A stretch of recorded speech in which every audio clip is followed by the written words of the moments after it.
Mr. Chair, council members, and part.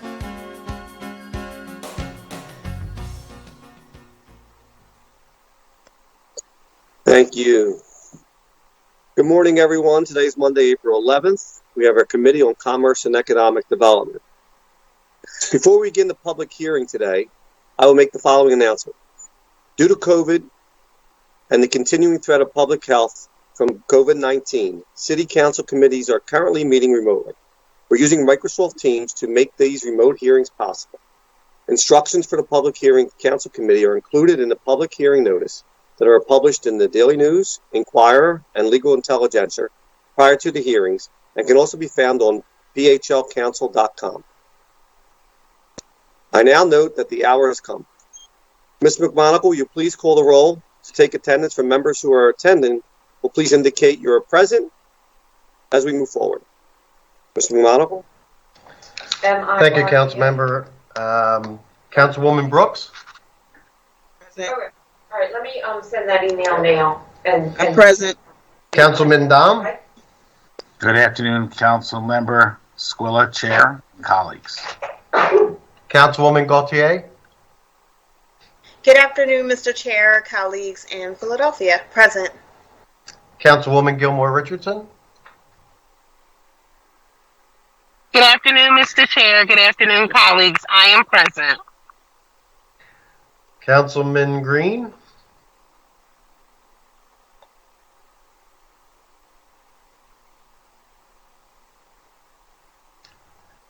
Councilman Johnson? Oh, I'm sorry.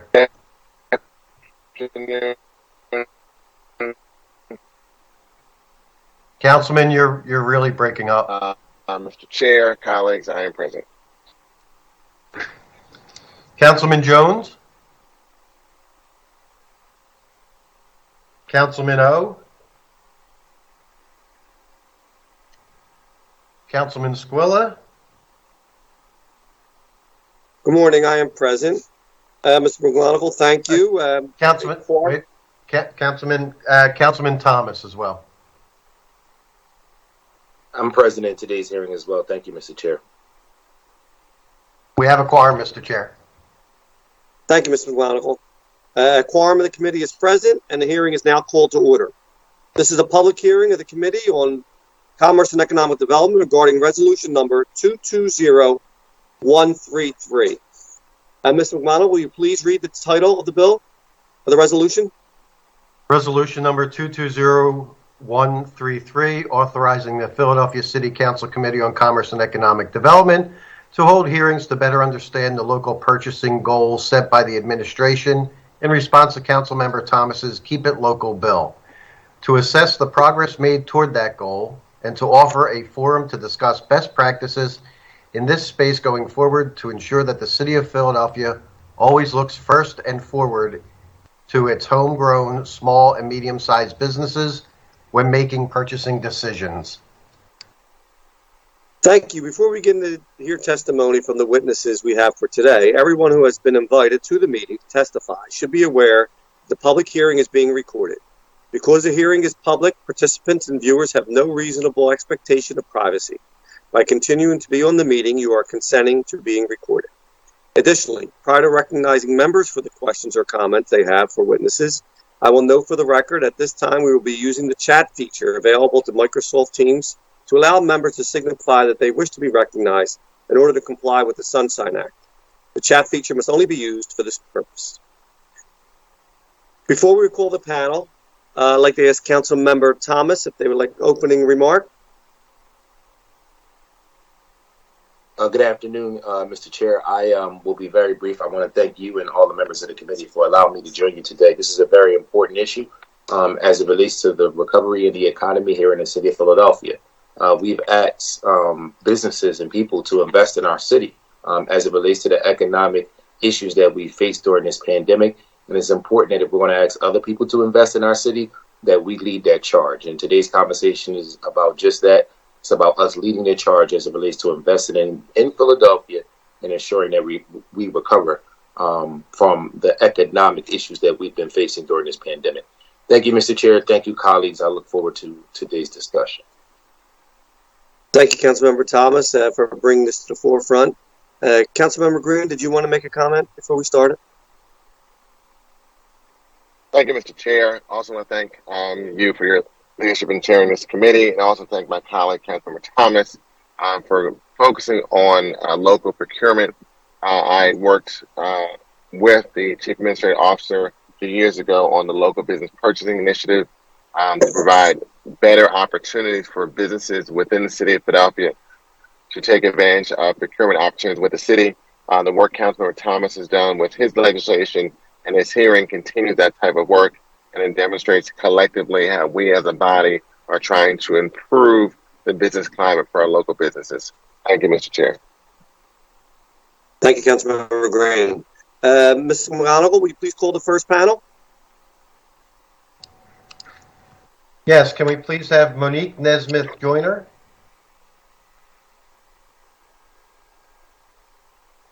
Present. Good afternoon. Hey, Monique, just state your name for the record, and then you can proceed with your testimony. Yes, Monique Nesmith Joyner, Procurement Commissioner for the City of Philadelphia.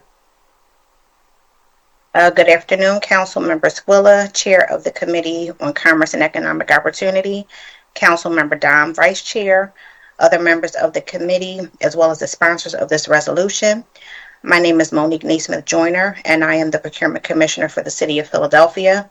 I am here to testify on resolution number 220133 to discuss the progress made toward the city's local business entity contracting goals. The Procurement Department is the central purchasing and materials management agency for the City of Philadelphia. Procurement's goal is to acquire services, supplies, equipment, and construction through a fair and open process and at the best value to the city. Procurement seeks to leverage the use of taxpayer dollars in a way that upholds trust by using sound procurement practices. In the fall of 2020, Bill number 200353A updated the reporting requirements of Section 17109 of the Philadelphia Code entitled Local Business Preferences by requiring the establishment of local business participation goals and regular reporting on the achievement of such goals as a way to assist businesses in the recovery from the COVID-19 pandemic. Procurement strongly supports any effort aimed at supporting local business entities as well as minority, women, and disabled-owned businesses, and at promoting transparency and accountability. We recognize the importance of reinvesting locally and providing for an inclusive procurement process that provides greater access and transparency, particularly for businesses that have historically been disenfranchised. The Chief Administrative Office and Procurement have led and supported numerous initiatives specifically aimed at increasing LBE and MWDSBE access to city contracting. CAO, Procurement, and the Office of Economic Opportunity partnered with Councilmember Green to develop the Local Business Purchasing Initiative. Councilmember Green sponsored an amendment to Section 8200 of the Home Rule Charter, which was approved by voters in November 2019, as well as a companion legislation amending Section 1400 of the Philadelphia Code to raise the formal bid threshold for contracts from $34,000 to $75,000 and from $35,000 to $100,000 for opportunities only open to certified local business entities. The Procurement Department developed regulations requiring departments to actively solicit at least 3 minority, women, small, disabled business entities or alternative diverse businesses on all contracting opportunities issued under the new informal purchasing thresholds. Since the inception of LBPI, the Local Business Purchasing Initiative, in November of 2019, LBE certifications increased from 158 businesses to 220 certified local businesses, despite the pandemic and economic conditions. In addition, the city launched a new Contracts Hub website, making it easier for the public to search for opportunities. Contracts Hub serves as the central location to search listings of both professional services and procurement opportunities and successfully navigate the contracting process, including registering as a LBE or MWDSBE.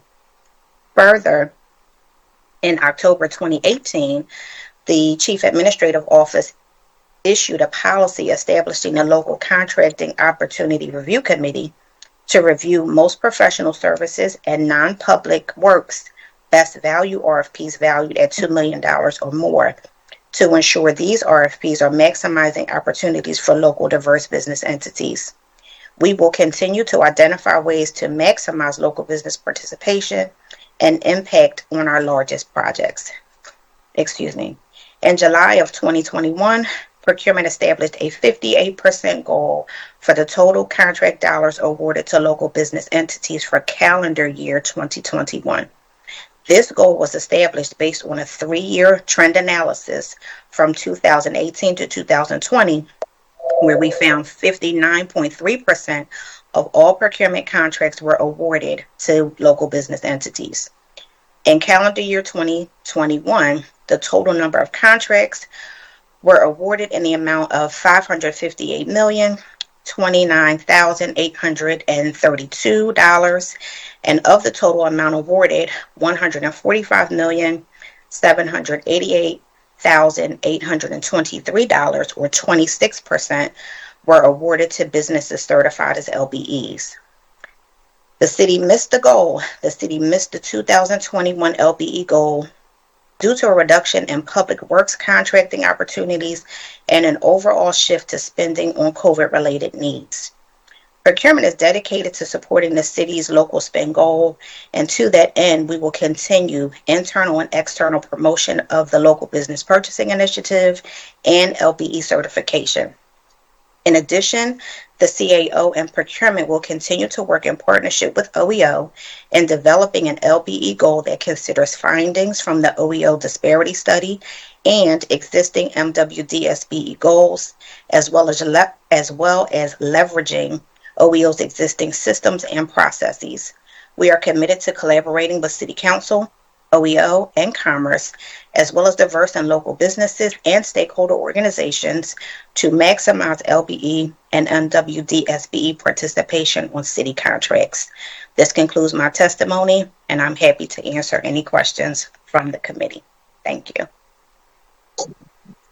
Thank you so much. And I see that Councilmember Thomas has a question. Thank you, Mr. Chair. I have several, if that's okay with you.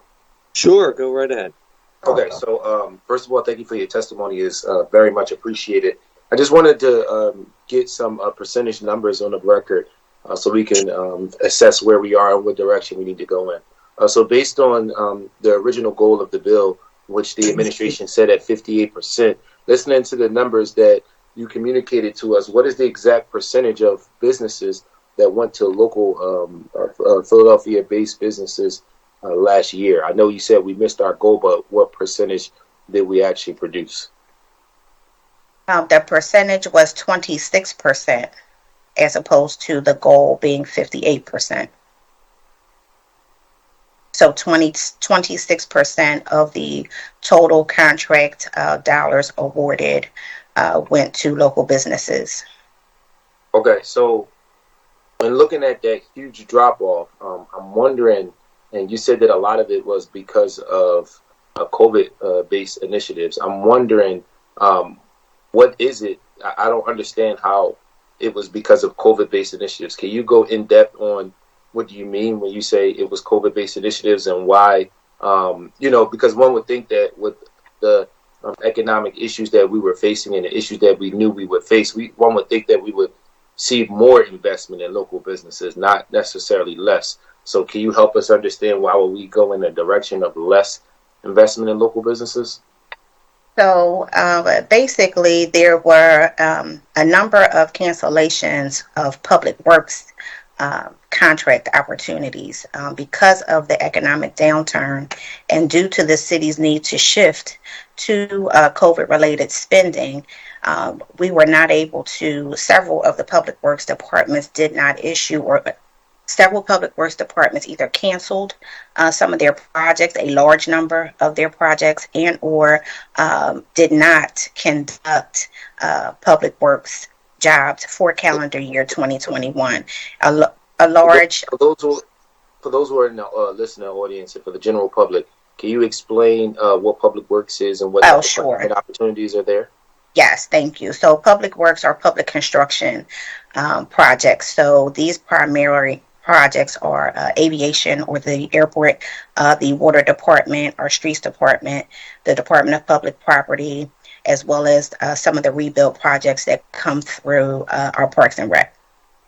So because a lot of those things were not able to function in the way that they normally would, we've seen a huge drop in the number of contracts that would normally go to local businesses. But in the midst of creating new procurement opportunities, why didn't the administration prioritize Philadelphia-based businesses? I'll give you an example. I remember when COVID first hit, Councilmember Green talked a lot about who would get the procurement opportunities to do a lot of the things that we knew would happen. He talked about it a lot.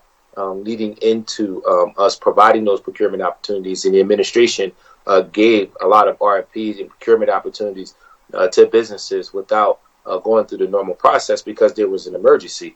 I'm sure that we had Philadelphia-based businesses that bid on some of these procurement opportunities. I'm wondering what type of rubric do we use, and how can we look at why couldn't we prioritize Philadelphia-based businesses during this time? So we need to realize, first of all, that the shift due to COVID was, of course, significant, and it was untimely. It did not allow preparation from businesses, and there was little time for us to also shift as an administration. So yes, there were a number of procurement opportunities that were let. Well, we tried to help. We were on consistent communication with the administration. I mean, we tried to help. I understand that the timeliness was somewhat of an issue, but there was a lot of outcry as it related to local-based businesses who wanted to be. Go ahead. I'm sorry. Go ahead. So professional services, I need to be clear that professional services opportunities are not awarded through a local business preference. Right.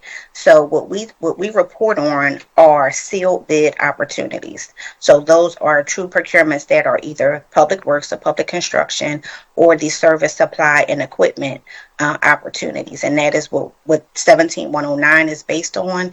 And that is what we report. So professional services opportunities are not included in our reporting. And that is not what 17109 speaks to. So in terms of things that we shifted to for procurement for COVID specifically, the use of the need for gloves, the need for masks, gowns, certain things that our businesses were not based in Philadelphia to respond to those needs or those types of procurements.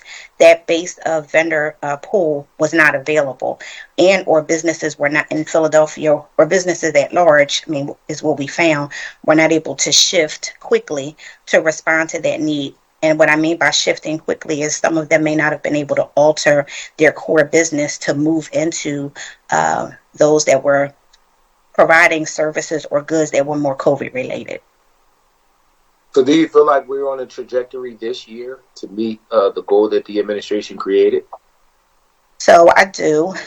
We have increased significantly what we've seen so far, and I do have data in front of me, keeping in mind that the data is based on a calendar year. So from January of this year through March of this year, we are on target, and at about 45% of overall awards have been made to LBEs. So we've already seen a significant jump from 26% up to 45% just for this calendar year alone.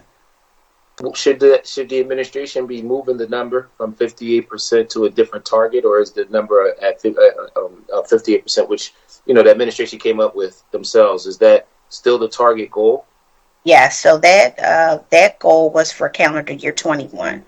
So the goal for calendar year 22, we will still utilize a 3-year trend analysis. So we will consider 2019, 2020, and 2021, and that number will reduce our goal because 2021 was so low. We will move from a 58% goal down to a 46% goal based on that 3-year trend analysis.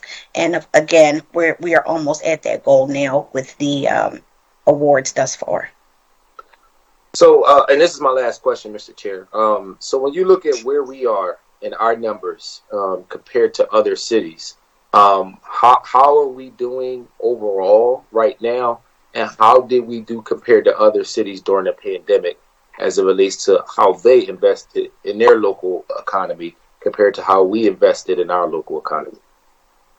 I would need to get back to you on that, specifically comparing us to other cities. I do know that not all cities have a local target spend. There are a few, larger cities that do, but we have not compared ourselves directly, especially not over the pandemic years, to understand where we fell in comparison to some other cities.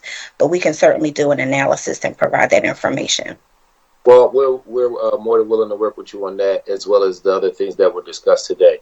I just want to say thank you for your testimony and thank you for the work that you're doing, as well as the entire team as it relates to investing in Philadelphia-based businesses and putting us in the best economic position that we can be in. Thank you, Monique, and thank you, Mr. Chair. Thank you so much. Thank you, Councilmember Thomas. Is there any other questions? Hearing none, Mr. McMonagle, would you like to read the next person to testify?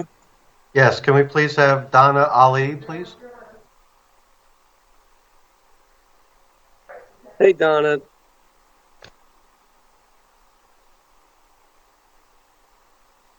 Oh, hey, Donna, thank you for being here. Just state your name for the record, and then you can proceed with your testimony.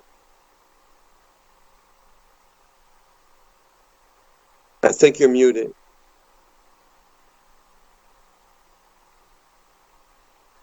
Is that better? Yeah, there you go. Thank you. Famous word, you're muted. Yeah, it happens to all of us. So I'm Donna Alley, last name Allie. So thank you, Councilman Thomas, for inviting me.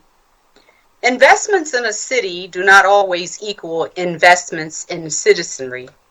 While both may be true at once, Philadelphia leaders have historically struggled to nurture diverse Philadelphia-based businesses, instead choosing to fund the city's needs through large contracts with even larger national firms.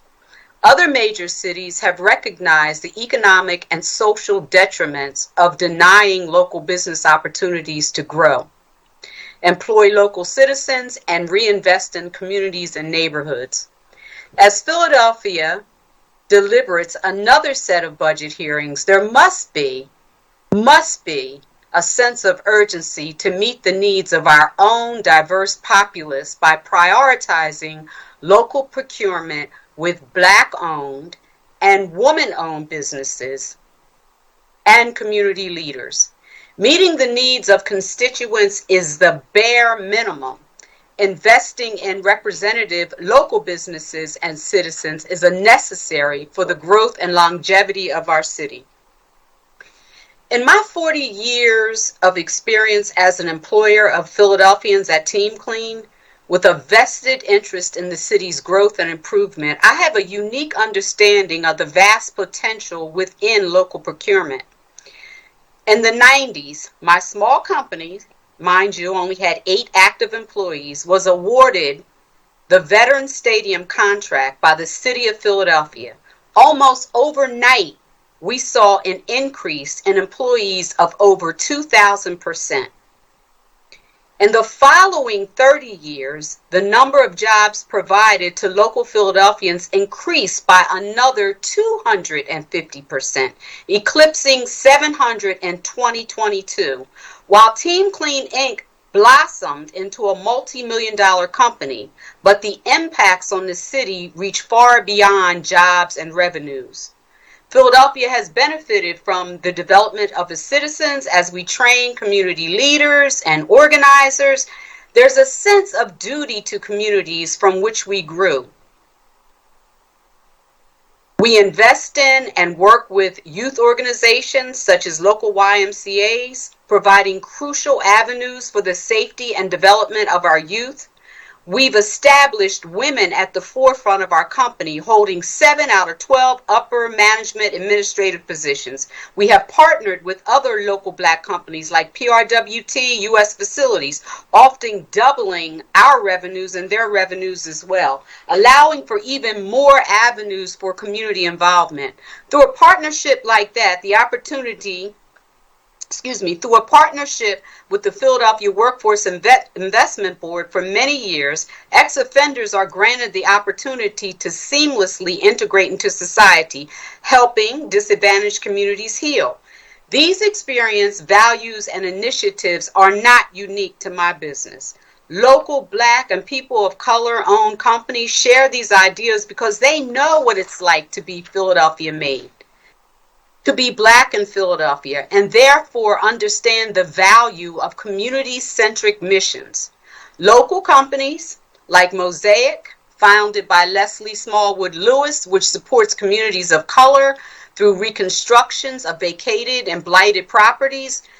FutureNet, owned by Noel Lowe, a local IT company with a tremendous education and growth program. Pride Enterprises, founded by Craig Williams and flourishing through contributions of director Angela Hendricks.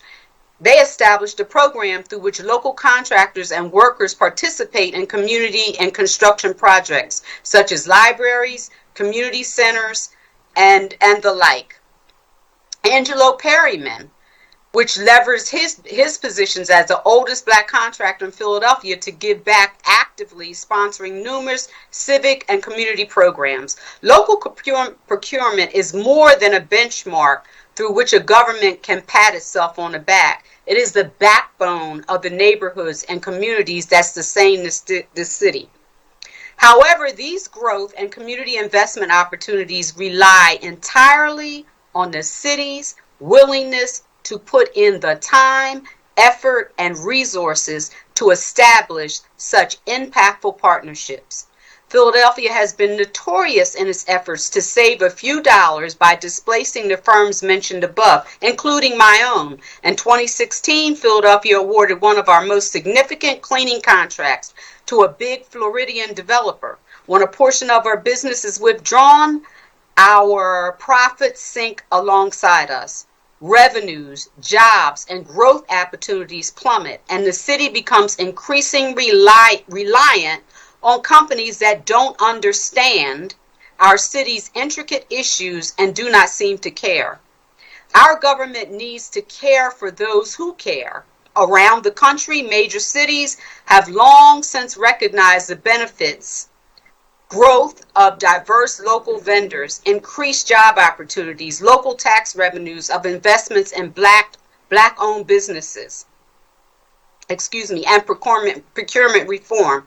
For example, Chicago's Department of Procurement Services has implemented a contract compliance system and a procurement reform task force to ensure responsible and effective allocation of procurement to minority and women-owned businesses. Los Angeles, which spends around $1.5 billion on professional services but gives less than 10% to entrepreneurs of color, has relied on a city accelerator initiative to reduce complicated and racially biased red tape procurement restrictions.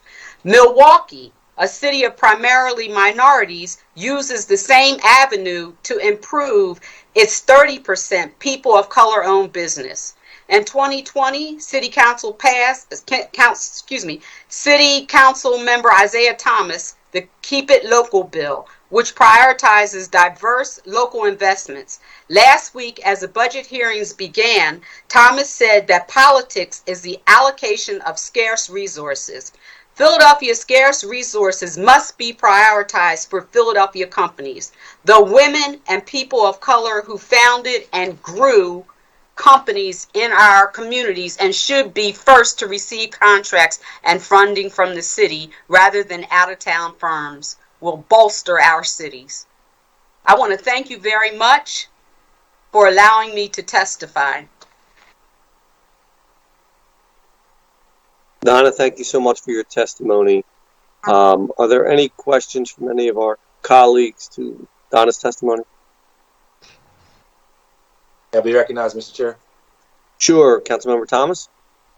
Thank you, Mr. Chair. Thank you for your testimony. That was amazing testimony, and I think more important, a testament to what can happen to Philadelphia-based businesses when we invest in them as local government. Just a couple quick questions for you. So, for a business like yours, you talked about the number of people that you were able to employ in the city of Philadelphia and the type of impact that that had on those employees, which is great. But I'm wondering, when you're talking about your business, when you were able to get a procurement opportunity from the city of Philadelphia, what did that do as it relates to you being able to get a line of credit for your business to be able to help grow and expand and offer other opportunities and pursue a vision that you might have for your actual entity? How did a contract with the city help create a line of credit with banking and other means that might have helped put you in a better position as an entity? Yes, that having a contract with the city of Philadelphia is big time.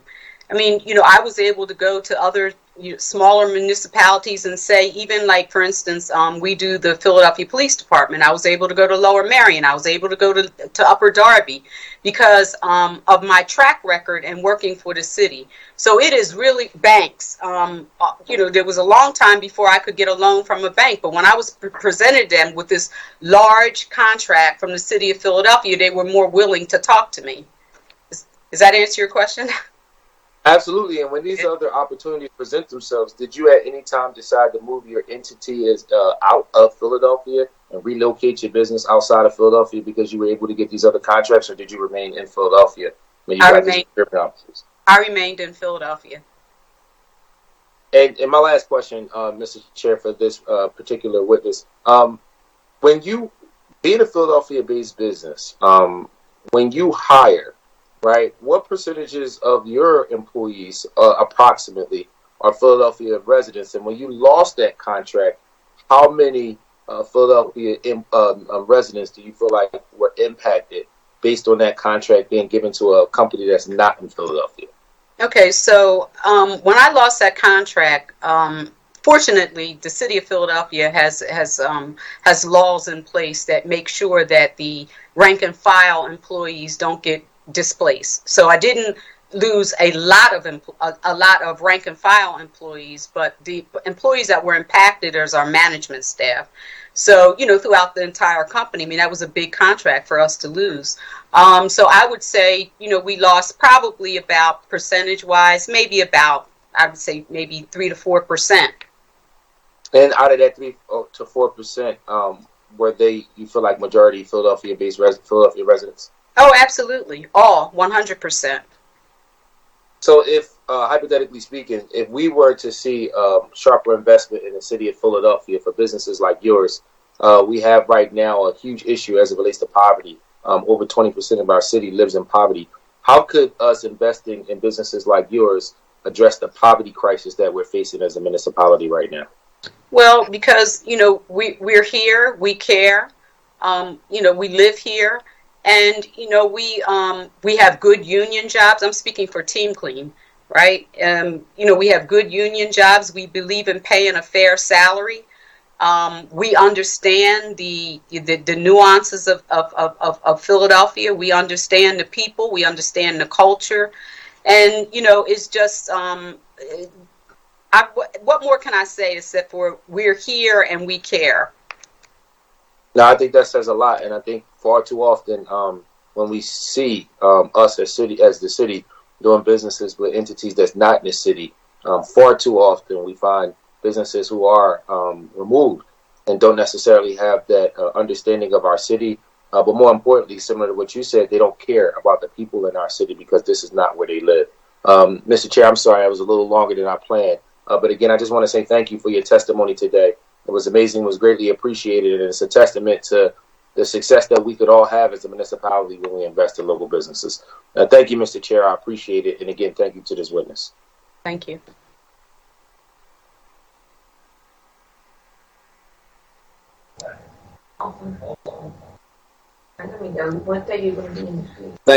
Thank you for your questions. I do not see any additional questions. Mr. McGonigal, please notify the person to testify. Sorry, I was just looking. Yes, can we please have Majid Tavana? They did have a Chief, if you could unmute and if you're available to testify.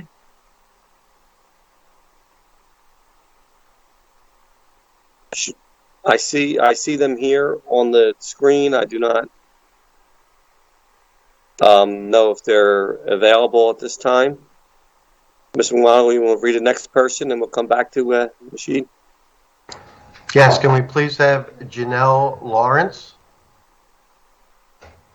Right. Janelle, are you available? I am. Yeah. Can you hear me okay? We hear you fine. Just state your name and then proceed with your testimony. Thank you. Yes, Janelle Lawrence. So, good afternoon, everyone. I'm Janelle Lawrence. I'm the Deputy Executive Director for the PAGE Initiative at the Economy League of Greater Philadelphia.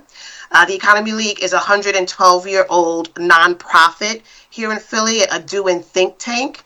Well, we have several programs within the Economy League, and they're all based towards building a better Philadelphia in terms of either racial equity, social equity, and the program that I'm going to be speaking on today is our PAGE initiative. So PAGE stands for Philadelphia Anchors for Growth and Equity, and it is a partnership between the Economy League, the City of Philadelphia, and more than a dozen Philadelphia area institutions that works to increase local purchasing by our institutional buyers, to grow Philadelphia businesses, strengthen the local economy, create jobs, and build wealth.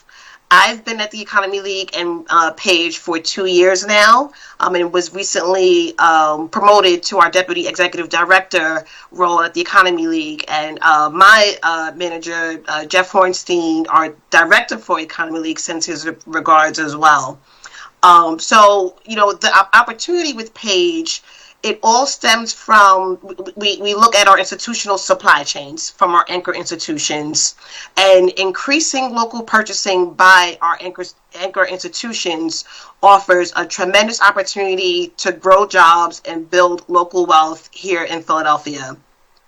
Today, the 34 universities and hospitals located in Philly together spend over $5.3 billion on goods and services every year, but nearly half of these dollars are currently spent outside of Philadelphia.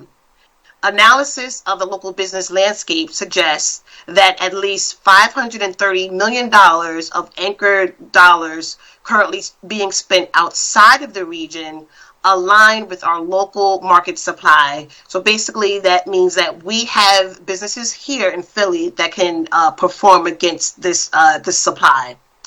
Capturing just 25% of this $500 million opportunity would translate into 1,250 new manufacturing jobs and over 4,000 indirect jobs here in Philly. And we get the question a lot of what is an anchor institution. So at anchor institutions, historically there are eds and meds. So if you want to think about CHOP, Thomas Jefferson University and Hospital, Drexel, Penn Medicine. So our anchor institutions are anchored in place by assets such as historic academic campuses or medical facilities. Because they are rooted in place, anchors are invested in improving the welfare of their surrounding neighborhoods. And the PAGE framework is we're leveraging our deep knowledge of the Philadelphia market and broad network of stakeholders to provide insight into institutional purchasing practices, reduce barriers to participation for local businesses, engage major suppliers, and catalyze the creation of a supportive ecosystem. And really, how we do that on a daily basis is we work with our anchor institutions, so either folks in procurement, supplier diversity, or purchasing, and we go through their contracts. We go through their opportunities. We're really trying to find what are the real anchor contracts, what are the real RFPs that are coming up in the next 12 to 18 months, and how can we connect them to our local businesses here in Philly, and especially our local Black and Brown businesses. And so on February 1st, we held our annual Page Summit. The summit was attended by more than 160 folks in our ecosystem. We want to thank Councilmember Mark Squilla, Councilmember Jamie Gauthier, and Councilmember Isaiah Thomas, who were also at attendance at the summit. And the theme of the summit was acknowledging impact, identifying opportunity, and assuring accountability. And what we did was we also had our Mayor Jim Kenney announce the accountability framework for our anchors. And the accountability framework is a challenge that we're posing to our anchors of a $75 million net new spend with our Black and Brown local businesses here in Philly. And so I just wanted to reiterate again that, Page, we work with our Philly anchors, where we are a collaboration between our anchor institutions, the City of Philadelphia, and the Economy League, to build a better Philadelphia by helping our local Black and Brown businesses get an opportunity to compete with our anchor procurement systems. And that concludes my testimony. Thank you. Really appreciate your testimony. It is very helpful. Is there any questions from the committee? Mr. Chair. No, I just thank you, Mr. Chair. I just want to say thank you for your testimony and for all your work. A lot of our advocacy and a lot of the benchmarks that we try to push the administration to adhere to is based on the work that's being done. And we appreciate you getting our anchor institutions to buy into invest into our local businesses. And again, just another example of us asking the private sector to do something different than what we're doing as government. So if we're going to ask these anchor institutions to invest in a local economy, we have to lead the way. So thank you for all the work. Thank you for supporting us throughout the course of this process. And we look forward to continuing to work with you and your team to improve local spending and the support systems for local businesses. So thank you. Awesome. No, thank you. Thank you. Thank you for your support. Thank you very, very much. I'm not sure if Majid is available. If not, Mr. McMonagle, do you want to read the name of the next person to testify? Okay. Yes, can we please have Ann Gemmel? Ann, are you available? Yes, I'm here. Hi, everyone. All right. Thank you, Ann, for coming to testify. Just state your name for the record and then proceed with your testimony. Absolutely. Sorry I'm not on video.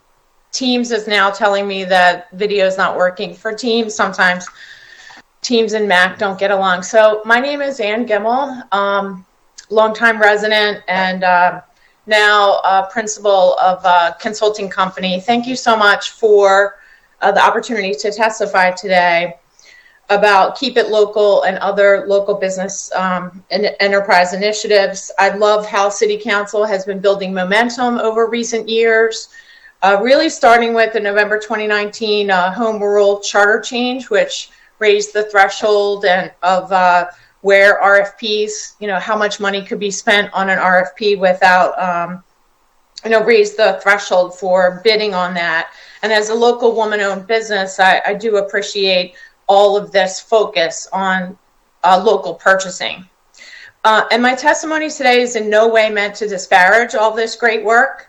However, in my former role at the Office of Workforce Development, leading the Future of Workers policy response, several fellow public servants tried to support the creation of a economic development vision, mission, and strategy, because we knew a transparent and accountable economic development strategy would align other policies and actions from other institutions.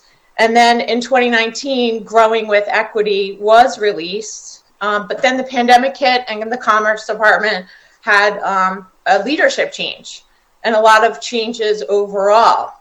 And so the question remains, what is the City of Philadelphia's collective economic development North Star strategies?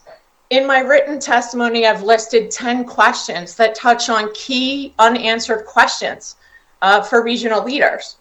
What are we trying to do? Grow jobs or quality jobs? What about commercial corridors in the age of e-commerce? Are we working on raising average income or closing income inequality gaps? What about the racial wealth disparity? That's going to take massive hits in the age of automation.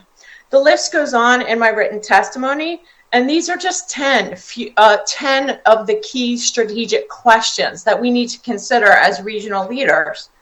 The point here is that as great as the local business enterprise initiatives are, and keep it local legislation and the charter change, this is all great, but these are operational and tactical and policy efforts that lack a coherent economic development strategy overall.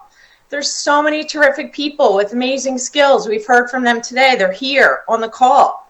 But many of them are inadvertently working at cross purposes with a little bit of redundancy, and we could all benefit. And I ask this committee to really assert your leadership as longstanding, continuous leaders in this space to be co-conveners and efficiently build a valuable and viable economic development strategy, convening the many experts and citizens who deeply care about this.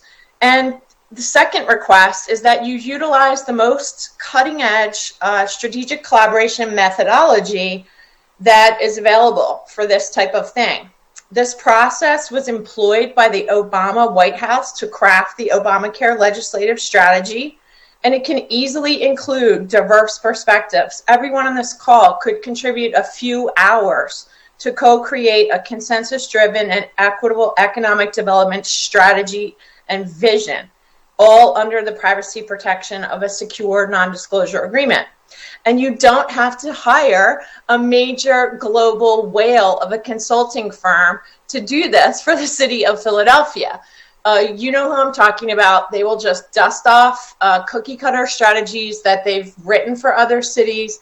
And as Donna Ali and Janelle mentioned, without being well informed by the things that make Philly uniquely Philly. So why now? You know, the timing is unbelievable. Obviously, everything that was created before the pandemic needs to be re-examined and refreshed. And so the timing is so critical.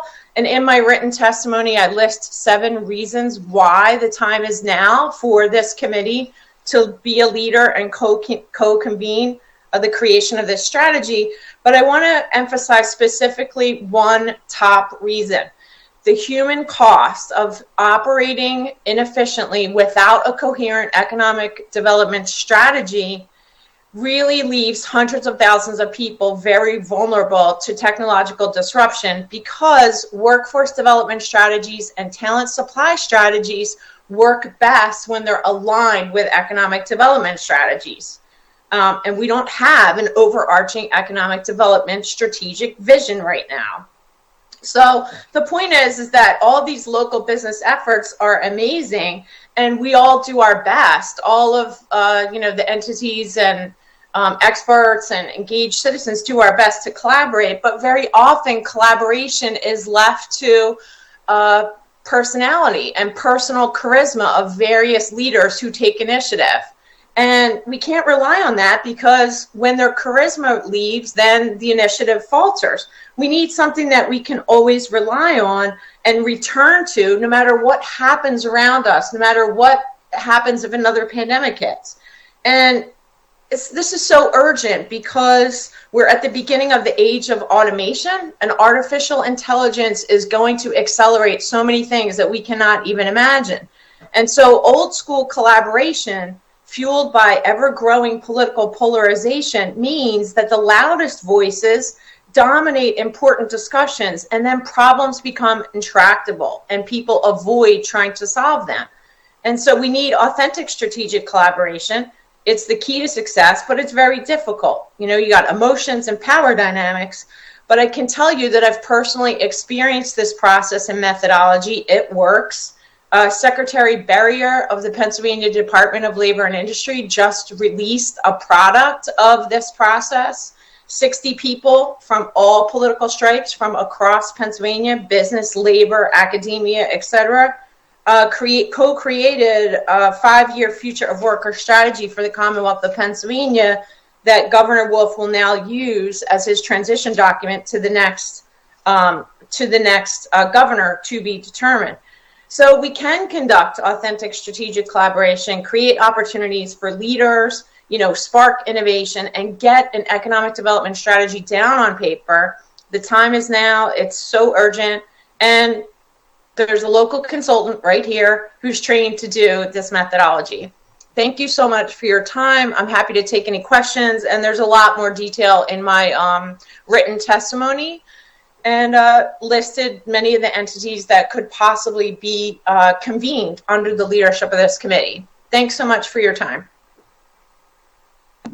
And thank you so much for your testimony. Much appreciated. And I believe that you're the last one to testify. So if there are any questions from anybody on the committee, please notify me and let me know. I think it's been great testimony today and how important it is to represent local businesses here in the city of Philadelphia and to make sure we engage them properly to grow that. If there's not any other questions from anyone.